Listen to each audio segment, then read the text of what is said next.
Muy buenos días, que el Señor los bendiga. El día de hoy estaremos analizando el tema de la formación del canon bíblico. Es decir, estaremos haciendo un análisis de las diferentes fases y criterios para la canonización de las Sagradas Escrituras.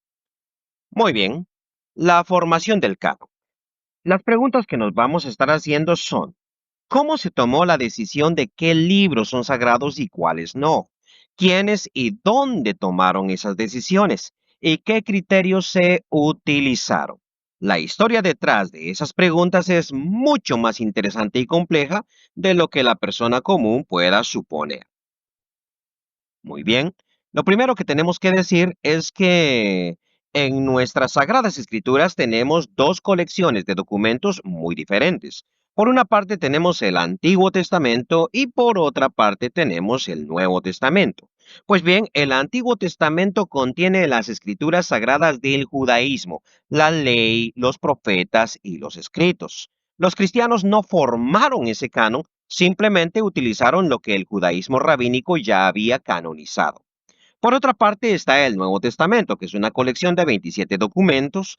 Este Nuevo Testamento se centra en la vida y enseñanzas de Jesucristo y sus apóstoles. Su proceso de canonización fue muy distinto al del Antiguo Testamento y por esta razón es que tenemos que ver esa historia por separado.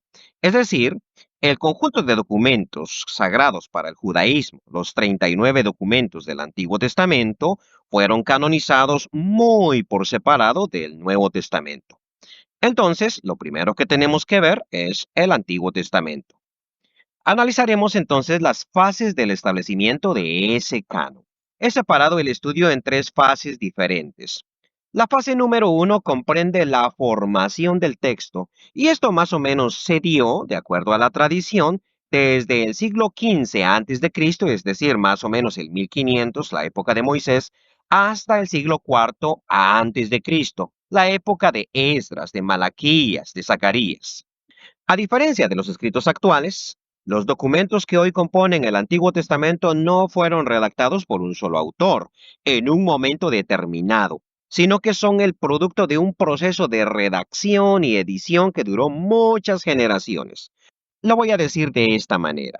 Los libros históricos que comprenden desde Josué, Jueces, primero y segundo de Samuel, primero y segundo de Reyes, no fueron escritos por un solo autor, sino que su redacción llevó todo un proceso. Hubo un autor inicial que escribió algunas de las historias y luego esas historias fueron editándose, aumentándose, redactándose y aplicándose a las nuevas situaciones hasta que, más o menos en la época del exilio, los documentos tuvieron la forma que hoy en día tienen. Los escritos del Antiguo Testamento, entonces, son el producto de un proceso vivo de transformación del texto para acoplarlo a las necesidades de una comunidad que estaba en constante cambio. La segunda fase es la sacralización de los documentos, y esto más o menos llevó desde el siglo séptimo antes de Cristo hasta el siglo primero antes de Cristo. Es decir, los documentos que hoy componen el Antiguo Testamento no se escribieron y al día siguiente ya se tomaron como documentos sagrados, sino que eso llevó todo un tiempo. Cuando las comunidades judías empezaron a reconocer sus escritos como sagrados, el proceso de edición que habíamos mencionado anteriormente cesó. Los escribas se dedicaban entonces simplemente a copiar los documentos antiguos con la mayor meticulosidad y exactitud, pues los consideraban ya sagrados. Aquí no existe un listado exacto, sino un grupo de documentos que cada día se hacían más numerosos. Lo voy a explicar de esta manera. El libro de Deuteronomio probablemente fue escrito mucho tiempo antes. Los más conservadores dicen que esto sucedió en la época de Moisés y los más liberales sitúan otro tiempo. Sin embargo, en época del rey Josías, en el siglo séptimo antes de Cristo, este libro de la ley se encontró en el templo y a partir de allí se le consideró completamente sagrado. Ahora bien, cuando los documentos judíos se escribían, la fase anterior, esos documentos recibían edición, redacción, es decir, se les cambiaba para que tuvieran sentido a las nuevas generaciones. Sin embargo, cuando ya se reconocían como sagrados, dejaron de editarse simplemente se copiaban porque nadie cambia lo sagrado. Y ese proceso llegó hasta el siglo primero antes de Cristo. Eso no significa, por ejemplo, que el libro de Malaquías, Zacarías o Daniel se escribiesen en el siglo primero antes de Cristo. Significa que aunque se escribieron mucho tiempo antes, no se consideraron sagrados sino hasta esta época. La tercera fase es la fase de canonización. Y esto va desde el siglo cuarto, más o menos la época de Esdras y Nehemías, hasta el siglo primero después de Cristo. Es decir, esto sucede en la época misma de Jesucristo. La canonización es un proceso de exclusión de documentos que no reúnen los requisitos demandados por la comunidad de fe. En esta fase anterior, la sacralización, cada día van habiendo más documentos que las comunidades judías consideran que son sagrados. En cambio, en la canonización, cada vez se quitan documentos que algunas comunidades judías que se consideran heréticas después tomaban como inspirados y obviamente hay que eliminarlos. El primer grupo de textos canonizados fue la ley, probablemente desde la época de Edras, en el siglo cuarto antes de Cristo. Para la época de Jesús, los saduceos solo reconocían estos 5 documentos de la ley: Génesis, Éxodo, Levítico, Número y Deuteronomio. Para ellos esto era únicamente lo inspirado o lo que debía ser parte de las Sagradas Escrituras. Los fariseos, en cambio, reconocían como autoridad, además de la ley, los profetas y los escritos, nuestro actual Antiguo Testamento. Entonces, si había esta división entre fariseos y saduceos, significa que el canon del Antiguo Testamento, como lo conocemos hoy, todavía no estaba claro, todavía se estaba discutiendo sobre él en la época de Jesús.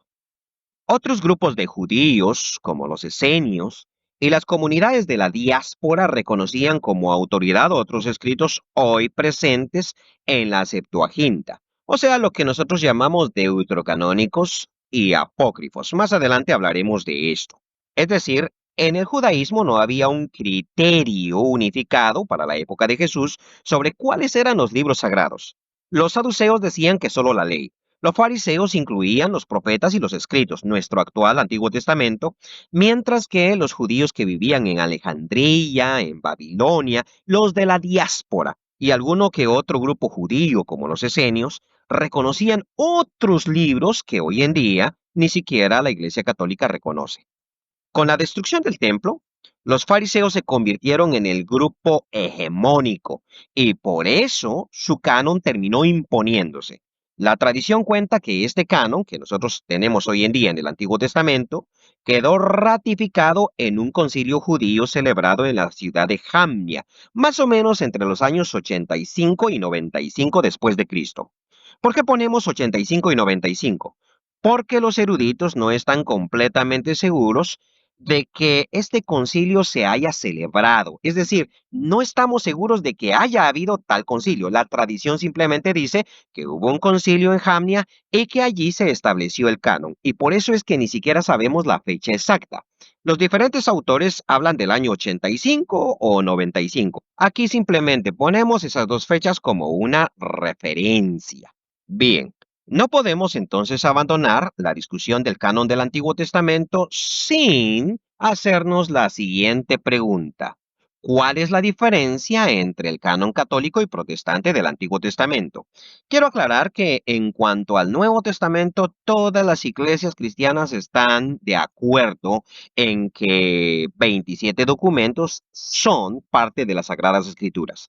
En el Antiguo Testamento, sin embargo, existe una gran diferencia entre las diferentes comunidades cristianas. En primer lugar, está el canon de las iglesias protestantes, y aquí incluyo a todos los evangélicos, pentecostales, es decir, todos los que en esta parte de la tierra de habla hispana no son católicos.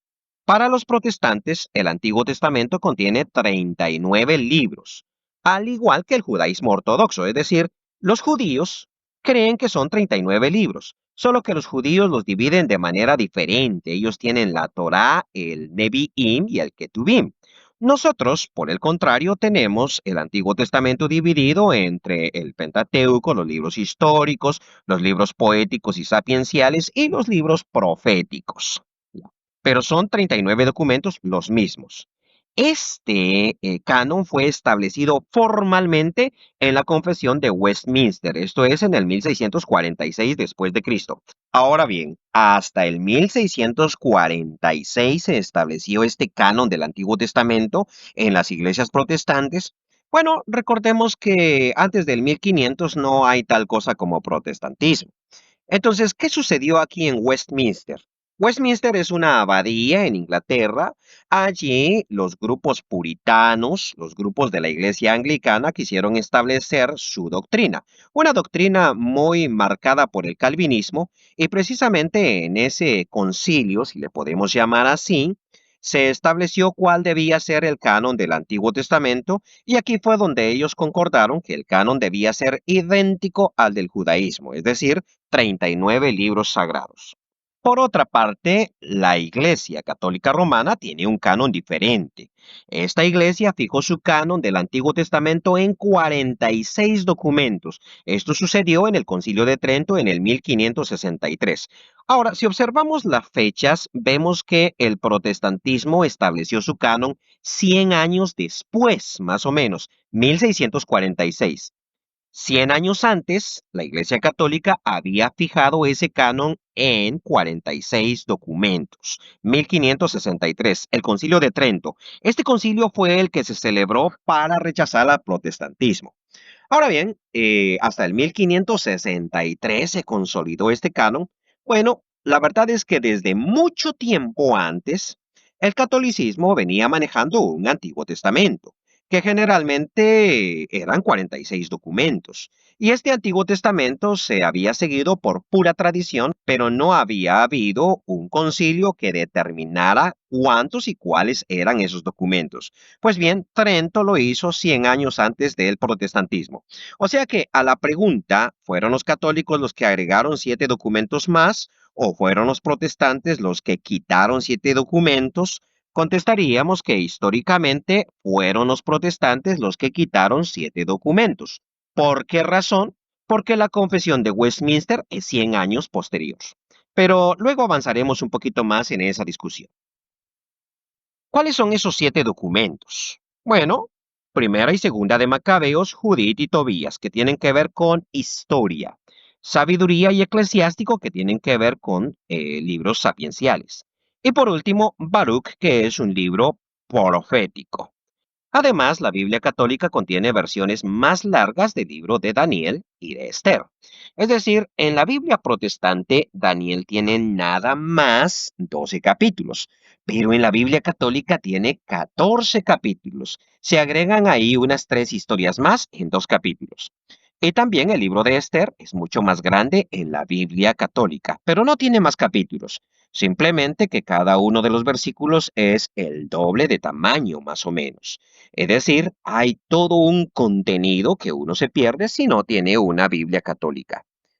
Tengo que mencionar también que hay otras iglesias católicas. Está la Iglesia Católica Romana, de la cual estábamos hablando, pero también existen una serie de iglesias ortodoxas. Estas iglesias ortodoxas no tienen un canon del Antiguo Testamento unificado, ni una fecha en que éste haya quedado fijado. O sea, no tienen un concilio como la Iglesia Católica Romana y el protestantismo. La Iglesia Ortodoxa griega, por ejemplo, acepta el canon romano, es decir, los 46 libros, pero agrega otros, interesantemente. Primero de Esdras, que no es el Esdras que nosotros tenemos, sino un Esdras diferente. Tercera de Macabeos, por ejemplo, y la oración de Manasés. E incluso otras tradiciones ortodoxas como la Iglesia de Etiopía aceptan como inspirado el libro de Enoch. Entonces, volviendo a hacer la pregunta, ¿la Iglesia Católica agregó libros o la Iglesia Protestante quitó libros? La verdad es que ni una ni otra afirmación es correcta. El canon del Antiguo Testamento lo determinaron los judíos. Para la época de Jesús, los judíos no estaban unificados en cuanto a cuáles debían ser los libros sagrados. Había varias posiciones. Los saduceos, recordemos una vez más, consideraban como sagrados solo los 5 libros de la ley. Los fariseos tenían el canon que nosotros tenemos hoy en día, y las comunidades en la diáspora tenían un canon más grande, es decir, el que tiene actualmente la Iglesia Católica Ortodoxa. Entonces, las diferentes tradiciones cristianas no establecieron ese canon, simplemente lo copiaron de las diferentes comunidades judías. Los protestantes siguieron el canon del judaísmo oficial, es decir, del judaísmo rabínico. Los católicos siguieron el canon de las comunidades que estaban en la diáspora. Y esa es la respuesta más fácil a esa intrigante pregunta. Tiene divididas a las diferentes comunidades cristianas. Ahora bien, pasemos a discutir el canon del Nuevo Testamento. ¿Cuáles son las fases de la formación de ese canon? Bien, aquí todos vamos a estar unificados. Y he dividido también esa formación en tres fases. La fase número uno, que se sitúa en el siglo I después de Cristo, es la escritura de los textos. Los 27 documentos que hoy componen el Nuevo Testamento fueron escritos durante el siglo I, del año 49, más o menos, cuando se escribe el primer documento, que es Primera Tesalonicenses, al año 96 después de Cristo, que se escribe el Apocalipsis o el Evangelio de Juan. Otros documentos que en algún momento fueron considerados como Sagrada Escritura por algunas comunidades cristianas fueron escritos a inicios del siglo II, como el Pastor de Hermas, la Didache, etc. La fase número 2 va del siglo I al siglo III y es la sacralización del texto. Esos documentos que fueron escritos en el primer siglo empezaron a ser tomados como Sagrada Escritura. Y aquí tenemos tres divisiones de esta fase. En primer lugar, tenemos la circulación de los documentos, es decir, los documentos del Nuevo Testamento, las cartas, los evangelios, el libro de Hechos, compuestos y enviados a congregaciones específicas, empezaron a ser copiados y enviados a otras comunidades cristianas. Pablo, por ejemplo, escribió unas cartas a la iglesia en Tesalónica, para ellos, no para los corintios, no para los efesios, para los tesalonicenses. Y lo mismo hizo enviando unas cartas a la iglesia en Corinto, no para los romanos, no para otras comunidades. Pero esos documentos empezaron a tener gran prestigio, así que las otras iglesias empezaron a solicitar copias de ellos. Y entonces, por ejemplo, la carta que había sido enviada a la iglesia en Roma terminó siendo copiada por otras comunidades, es decir, circularon esos documentos en todas las iglesias. En segundo lugar, tenemos el reconocimiento. A esos documentos apostólicos se les empezó a considerar como textos sagrados y se empezaron a usar al mismo nivel que el Antiguo Testamento. Recordemos que en el siglo I, las comunidades cristianas, las iglesias, no tenían Biblia. Ellos utilizaban el Antiguo Testamento como su sagrada escritura. Leían el texto y luego lo comentaban. Pero con el tiempo, ya en el siglo II, más o menos, los documentos de los apóstoles, como las cartas que Pablo envió, como los evangelios, empezaron a ser leídos en el culto y se les empezó a dar el mismo respeto y autoridad que ya tenía el Antiguo Testamento. Luego tenemos el proceso de inclusión. Durante este tiempo, los primeros siglos, varios documentos como el Pastor de Hermas, la Didache, la Carta a Bernabé, Primero de Clemente, etcétera, tuvieron gran reconocimiento en las iglesias. Es decir, cada vez más y más documentos iban teniendo esa categoría. La fase número 3, que más o menos se dio en el siglo IV, es la consolidación del canon. A diferencia de la etapa anterior, esta fase es de exclusión. Y eso quiero remarcarlo. En la fase de sacralización, cada día más documentos van siendo respetados como autoridad sagrada. Sin embargo, en la consolidación del canon es al contrario. Cada vez menos documentos son reconocidos y se empiezan a excluir varios. Se empieza a dudar de los documentos y se excluye aquellos que no alcanzan los estándares de infalibilidad.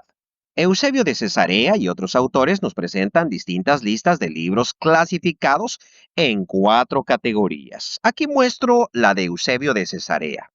Él divide los libros de su época en cuatro grupos. Por una parte tenemos los homologúmena Y eso significa que estos documentos son reconocidos por todas las iglesias como inspirados. Aquí tenemos a los cuatro evangelios, Mateo, Marcos, Lucas y Juan. Desde el principio fueron considerados como Sagrada Escritura. Tenemos a Hechos, Romanos, Primera y Segunda a los Corintios, Gálatas, Efesios, Filipenses, Colosenses, Primera y Segunda a Tesalonicenses, Primera y Segunda a Timoteo, Tito, Filemón, Primera de Pedro y Primera de Juan. Luego tenemos los antilegómena.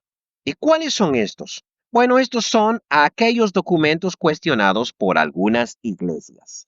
Es decir, todas las iglesias aceptan como inspirados los primeros documentos. Sin embargo, estos otros son en cierto sentido cuestionados por algunas iglesias, no por la gran mayoría, sino por una pequeña minoría. Por ejemplo, la iglesia de Roma cuestiona mucho la carta a los hebreos y las iglesias del Oriente cuestionan mucho Apocalipsis.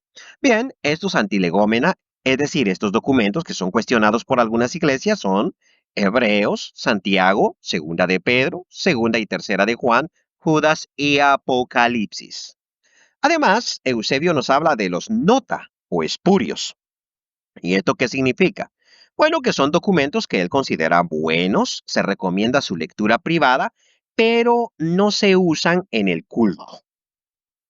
Se les considera espurios porque no son escritos por quienes dicen escribirlos, o sea, son pseudoepígrafos, en la opinión de Eusebio de Cesarea. Y aquí tenemos el Evangelio de los Hebreos. Hoy en día solo tenemos pequeños fragmentos de este evangelio. Probablemente este es el evangelio que Papías nos dice que fue escrito originalmente en hebreo y que él confunde con el evangelio de Mateo. Probablemente sea este. Está la Didache, que es un documento que en teoría fue redactado por los 12 apóstoles. Hoy en día sabemos que eso nunca pasó y ya Eusebio dice que eso es una mentira. Sin embargo, el documento era muy importante dentro de la iglesia, en algún momento se utilizó en algunas comunidades y Eusebio considera que su lectura es bastante buena, pero no debería de tener el mismo estándar de los anteriores. También están los Hechos de Pablo, el pastor de Hermas, la epístola de Bernabé, primero a Clemente, que sí es original. Sí lo hizo Clemente Romano, más o menos en el año 95, y que en algún tiempo fue tomado como inspirado, pero que con el tiempo perdió el prestigio que tuvo. Y bueno, está dentro de este listado. Y el Apocalipsis de Pedro. Además, Eusebio nos habla de los heréticos y dice son falsificaciones que deben ser rechazadas. Él no recomienda ni la lectura privada, mucho menos la lectura en el culto. Son, por ejemplo, el Evangelio de Pedro, el Evangelio de Tomás, el Evangelio de Matías, los Hechos de Andrés, los Hechos de Juan y otros textos usados por grupos heréticos. Estos generalmente eran gnósticos y enseñaban cosas muy raras que tenían que ver con alimentos, con sexualidad, etcétera. Así es como nace el listado de libros prohibidos también dentro de la iglesia, que cada día se fue extendiendo y silenciaron muchas veces a muchos filósofos. Bien, sería esta cuádruple división la que se estableció en esa época. Ahora bien, el canon del Nuevo Testamento, o sea, el listado de 27 documentos que todas las iglesias consideran sagrados, quedó fijado por la tradición, no por algún concilio o autoridad jerárquica, en el siglo IV de nuestra era. Dicho de otra manera, es la tradición la que va estableciendo estos 27 documentos. No hay un concilio como Trento ni una confesión como Westminster que establezca esto. Ya desde el siglo IV de nuestra era se consideraba que el Nuevo Testamento debía tener 27 documentos. En algún momento, algunos de esos documentos fueron cuestionados por algunas iglesias, mientras que otros documentos fueron aceptados por otras iglesias. Y con el tiempo, el canon quedó fijado en 27 documentos. Esto no significa que en otros documentos fuera de estos 27 no haya palabra de Dios o no haya inspiración. No es eso lo que significa. Significa que no estamos seguros y por lo tanto no pueden ser leídos dentro del culto, pero sí pueden ser leídos en un nivel privado. Muy bien. Así fue como quedó conformado entonces el canon del Nuevo Testamento. Y una pregunta que tenemos que hacernos es, ¿qué criterios utilizó la Iglesia para que esos documentos quedaran como canónicos? Bien, esta es una pregunta bastante especulativa, ya que, como dijimos anteriormente, no hubo un concilio, este canon no se formó en Nicea, en Constantinopla o en otro momento, entonces no hubo criterios exactos, sino fue un proceso de tradición. Sin embargo, en ese mismo proceso de tradición, sí pudieron haber existido ciertos criterios que vamos a analizar a continuación. No estamos completamente seguros, simplemente los presentamos como una opción. En primer lugar, era importante la apostolicidad, y eso significa que el documento en cuestión debía haber sido escrito por algún apóstol, o por lo menos por la supervisión de algún apóstol. Por ejemplo, se supone que Mateo fue escrito por Mateo, el cual era apóstol.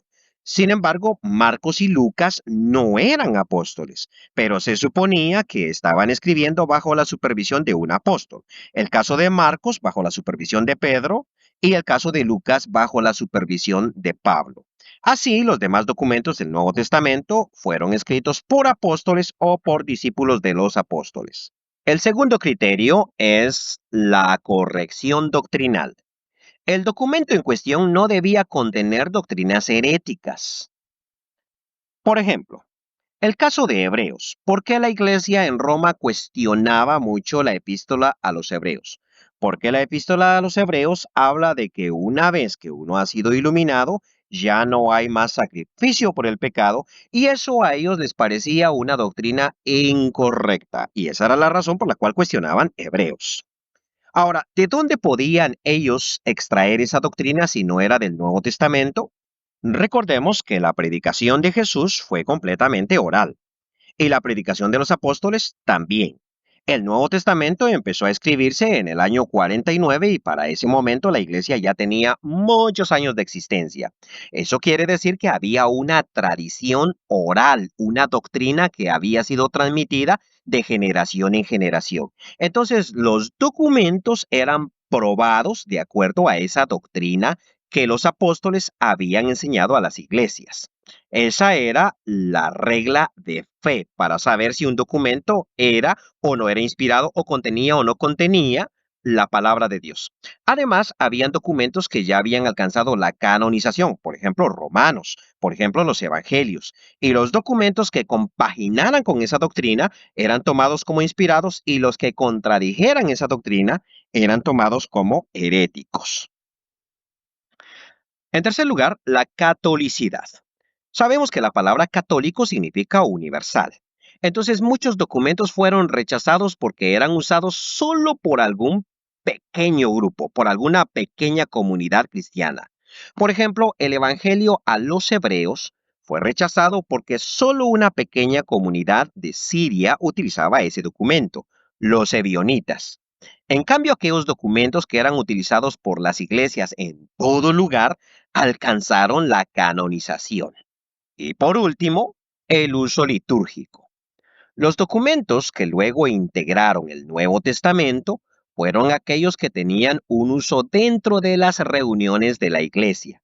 Muchos documentos como el Pastor de Hermas eran leídos por muchas personas, pero por un interés personal. Es decir, la persona leía el documento, pero no predicaba sobre él. No eran usados en las clases, en las predicaciones, y de allí no se incluyeron dentro del canon. Lo mismo sucede, por ejemplo, hoy en día con varios documentos que las personas leen. Por ejemplo, el libro de Enoch. El libro de Enoch despierta la curiosidad de muchas personas. Yo, por ejemplo, cuando lo encontré por primera vez hace 20 años, lo leí con mucha atención. Sin embargo, nunca he sido capaz de preparar una predicación a partir del libro de Enoch como si la preparo a partir del libro de Mateo. Eso quiere decir uso litúrgico. Se utilizaban dentro del culto y eso hizo que fueran canonizados muy rápido. Y aquellos que no tenían un uso pastoral, aquellos de los cuales no se predicaba, pues simplemente no quedaron dentro del canon. Muy bien, esta es la historia del canon bíblico. No olviden suscribirse a mi canal y como siempre termino diciendo que el Señor los bendiga. No olviden compartir el video si les ha gustado o darle un like.